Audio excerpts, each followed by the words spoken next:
Craig, you must be extremely happy with the side's performance tonight. 50 points to 18 against Batley Bulldogs.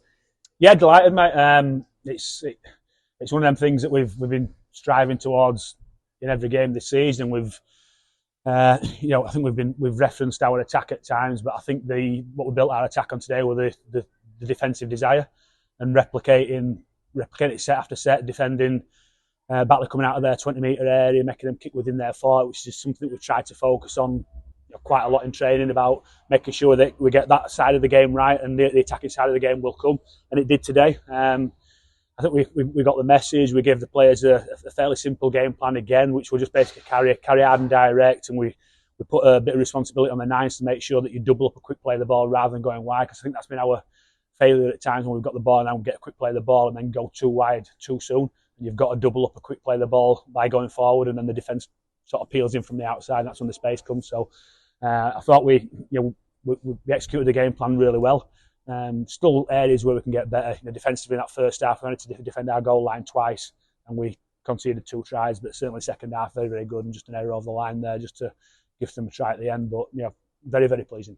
It's always great to get a win, especially when you hit 50, score 9 tries, and put on a performance like we did this evening. Yeah, we've got to make our own ground a fortress. Everybody says that, but that's what you've got to do. And then the more wins that you can pick up on the road, then that obviously impacts on your league position. But our own form this season, our form in general has been really poor. But we need to start making this place a force to be reckoned with. And if we replicate performances like that, an attitude like that, and the communication and the desire that they show on the field, it's a work in progress. It is, and we've got to make sure that today isn't the exception; it's the norm.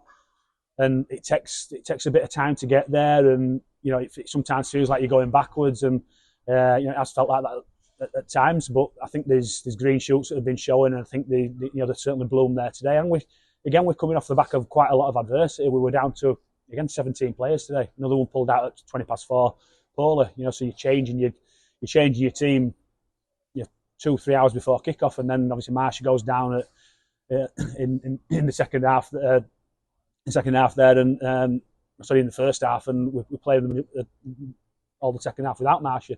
But then Jack Mallinson comes off the bench, who came into the team late during the day and did what he did, and I thought everybody contributed today to that first class performance. I think we've been saying for a number of weeks now, it feels like obviously a victory has been coming, and I think it was 40 seconds on the clock when Ryan Miller goes over for the first try of the evening. 9 minutes in, we get that second. So how important was it to get a fast start this evening? Not necessarily to get a fast start, but to do the right things early. And I thought we got our reward early because of the way that they defended the kickoff and the force, the error. And one of the things that I say is that the more often you do the right things, the luckier you get, because you put yourselves into better positions. You force the opposition to make decisions or make errors that wouldn't ordinarily make, because you're putting the effort in. You're doing the right things. So. There might have been an element of luck in Batley dropping the ball, but unless we do the right things, they don't drop the ball.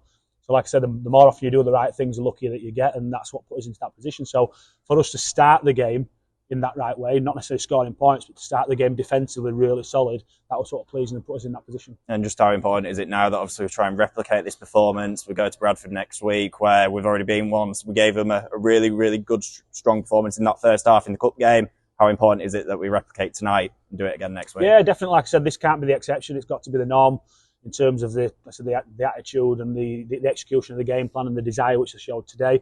Again, we'll dust ourselves down, see where we are bodies wise. I would imagine that Marshall will be out. Jack Walker's obviously out, so fullback wise, Jack Mallinson did okay today out there. And do a look round to try and get somebody in who's a natural fullback to play that position. Is anybody out there? We don't know, making them calls, I would imagine, over the weekend and early next week. But yeah, we've been to Bradford once this season, and for 39 minutes and 30 seconds in that first half, I thought we played really well, but then just got rolled a little bit in the second half. So I'm under no illusions where Bradford are going to come next week after they rolled us down the middle in that second half until last time we were there. So defensively we're going to have to be solid, and if we do what we did today, then we'll put ourselves in a decent position. And a couple of extra days now. Obviously, everyone can now go and enjoy your weekend. You got much planned? Not at the weekend. No, I'm going to Leeds United Monday night. Hopefully, celebrate the title on Monday night. Might have to be delayed until the weekend though. Down south at Plymouth, but certainly a promotion party at Ellen Road.